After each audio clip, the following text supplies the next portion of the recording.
Hello and welcome to my updated tour of my 2004 Winnebago Rialta Class C RV.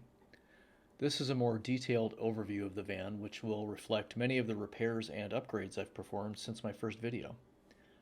You can see that video here and compare some of the changes.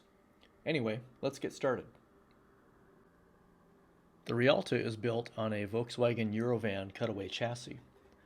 Volkswagen stopped importing the Eurovan into the United States with the 2003 model year, so the 2004 and 2005 Rialtas were all built on a 2003 van. Once Winnebago ran out, production ended. Now, let's take a look under the hood. The Eurovan came with a few different engines during its production.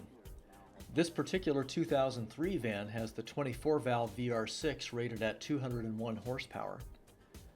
1995 and 96 models originally came with the 113 horsepower Audi-sourced 5-cylinder engine. In 1997, they replaced that 5-cylinder with the 12-valve VR6 rated at about 138 horsepower. And then beginning in 2001, they came with this 24-valve variant.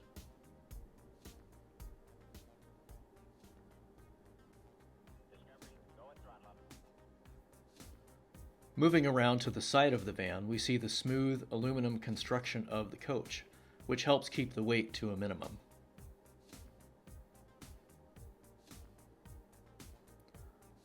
On the driver's side, we have an external shower box, a city water connection, and the vent for the propane furnace.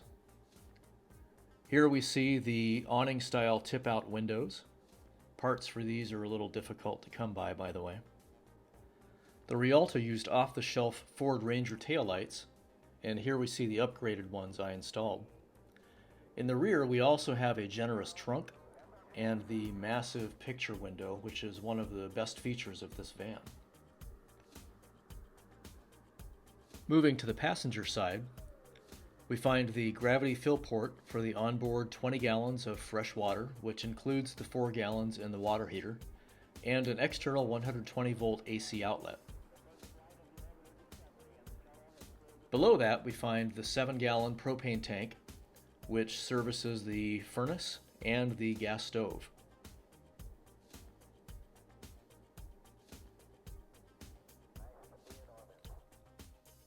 Moving back to the driver's side, we see the now empty bay where the Onan 2800 gas generator used to live.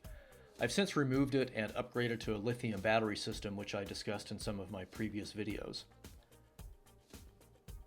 Next to that is the dump hose storage.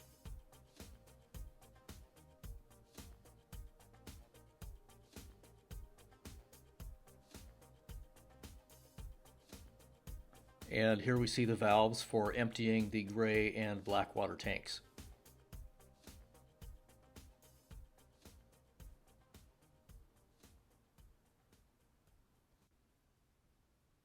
Moving inside, we see the nicely appointed Volkswagen Eurovan interior.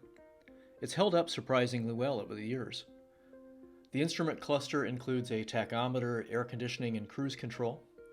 I've upgraded the factory radio to a 10-inch Android head unit with an Apple CarPlay adapter so that I can use it to play music or map my next destination.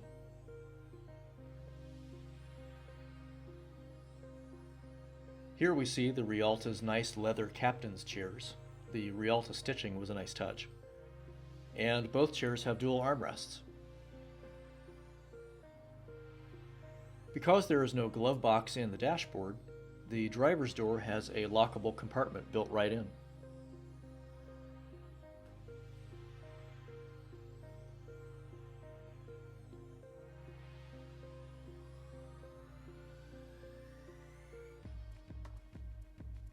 Now, let's move inside.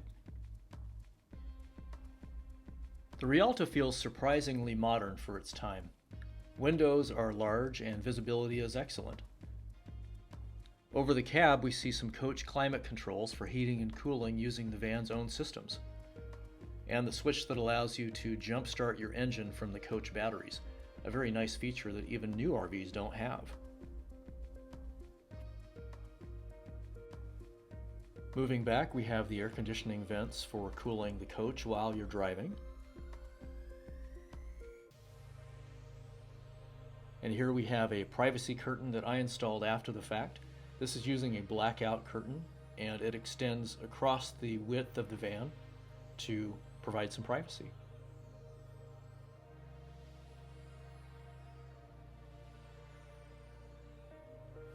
The cabinet faces that you will see in the van have been replaced. I added these fairly recently along with the door hardware, as well as the LED lighting on the ceiling.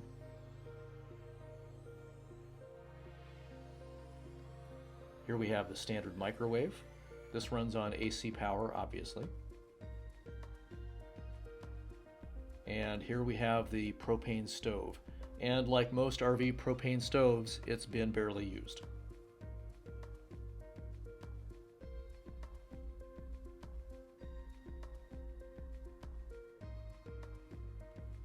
To the right of the stove is the residential style faucet and a small but usable kitchen sink.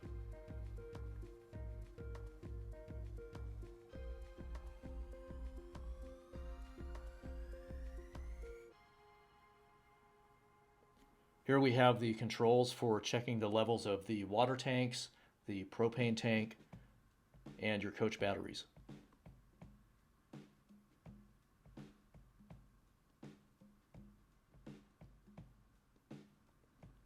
Underneath the sink is some storage, and this is where I have placed my solar controller.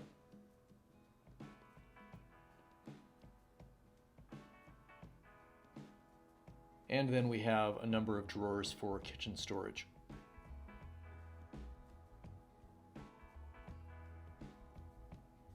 In this compartment under the floor, we have a pair of Group 27 flooded lead acid batteries. This is what the coach came with when it was new, to operate the 12-volt accessories in the coach. The battery isolation relay is to allow both charging and jump-starting the van if necessary.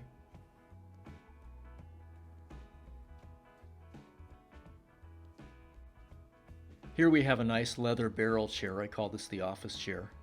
It's capable of moving back and forth and rotating, so it can be used for additional guest seating, or you can use it for sitting at the built-in desk.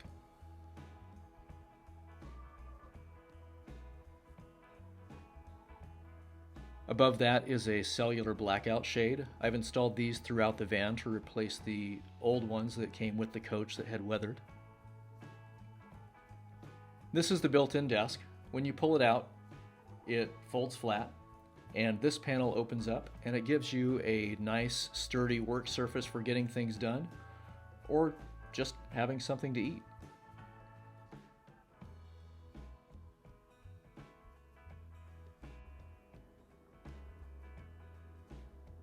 Here we have the entry door on the passenger side.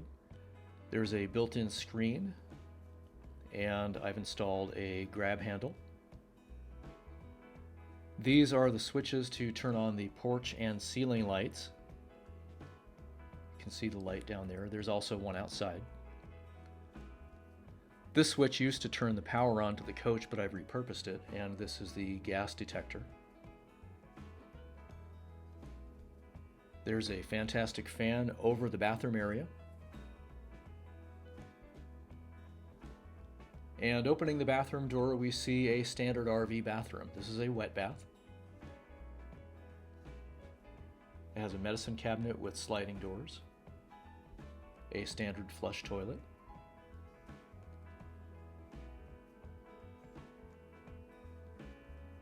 this built-in table gives you a place to put things. It also supports the tip-out sink. There is no drain. It drains itself into the back when you tilt it back up.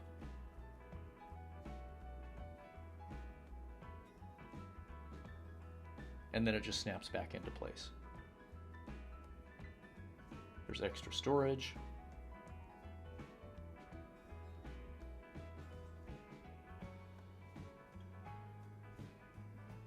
Shower handle and some lighting.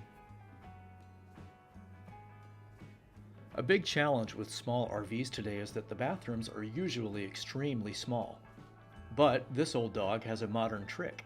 It expands. If you press those release buttons and pull the handles, you'll see that it slides out and effectively doubles the size of the bathroom. RV manufacturers today really need to take a look at some of these old innovations.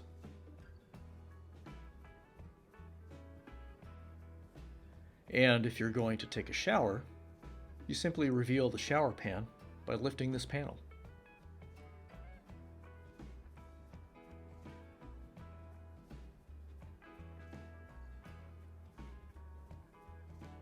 And inside is a switch which operates the power shower drain. Again, one of those details that you just don't see anymore.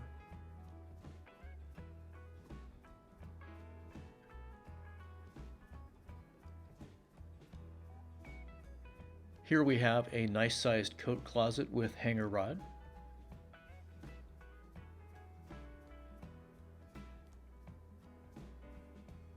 Moving back, we lift another blackout shade to reveal the huge picture window. This incredible view provides livability that you just don't see in many new vans and RVs.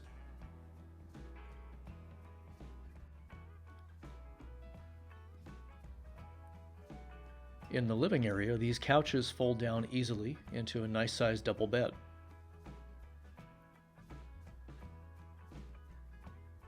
The wide coach gives plenty of room for adults to lay flat comfortably.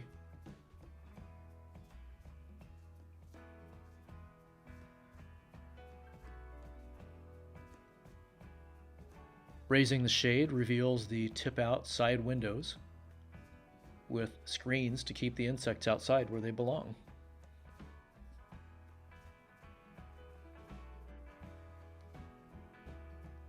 There's plenty of storage both in the overhead cabinets as well as over the rear window on the built-in package shelf. There are also speakers built into the shelf which are connected to the stereo up front. Ample LED lighting overhead and under the shelf keep the coach bright and well lit even at night.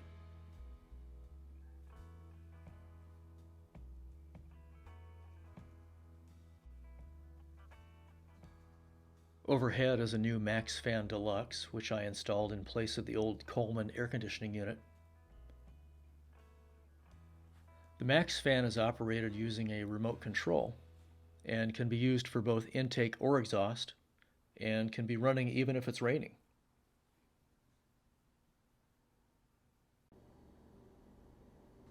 When it's time to finally drag yourself out of bed, the couches easily fold back up into seating.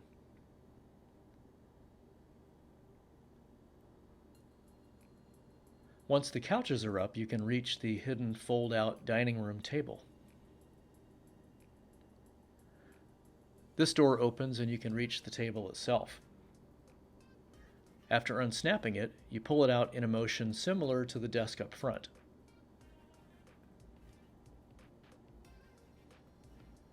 Then you simply unfold the table and support it with the adjustable leg.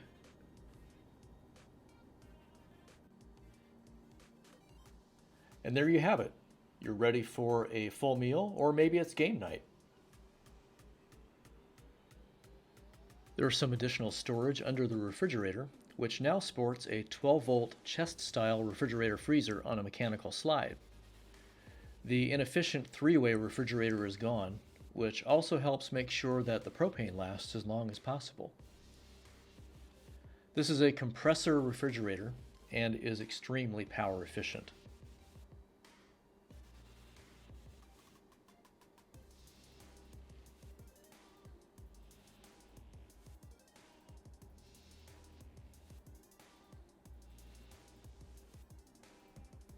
Panning around the cabin, we come to the propane furnace. To the left of that is the heat exchanger, which allows you to heat the coach using the van's own cooling system while the engine is running. And above that is the switch to turn on the water heater.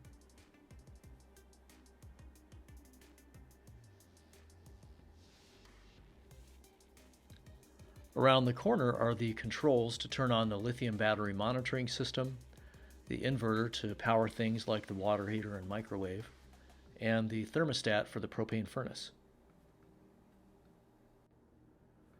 Overall, the Rialta is a very open and comfortable place to spend some time when you're not out enjoying yourself.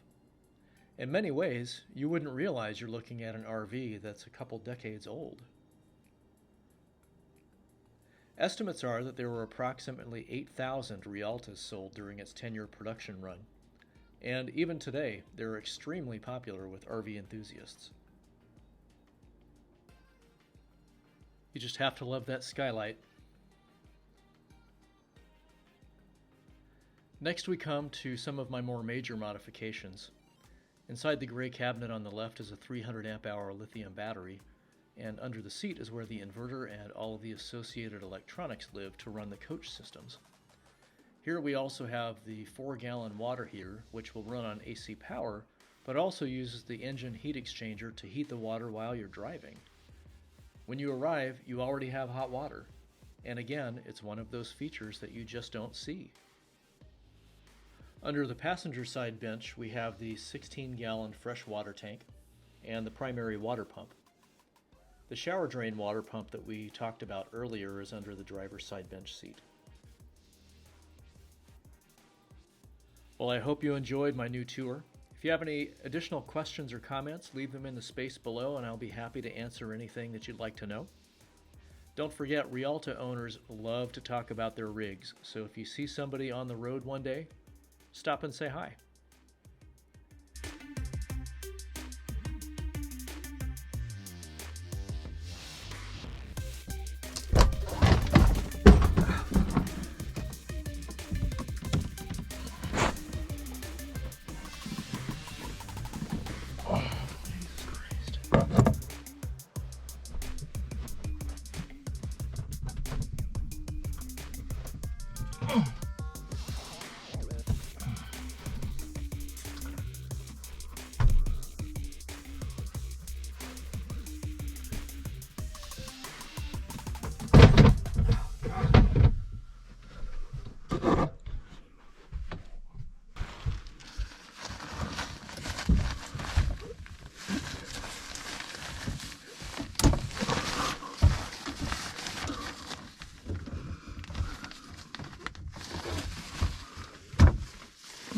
Oh shit.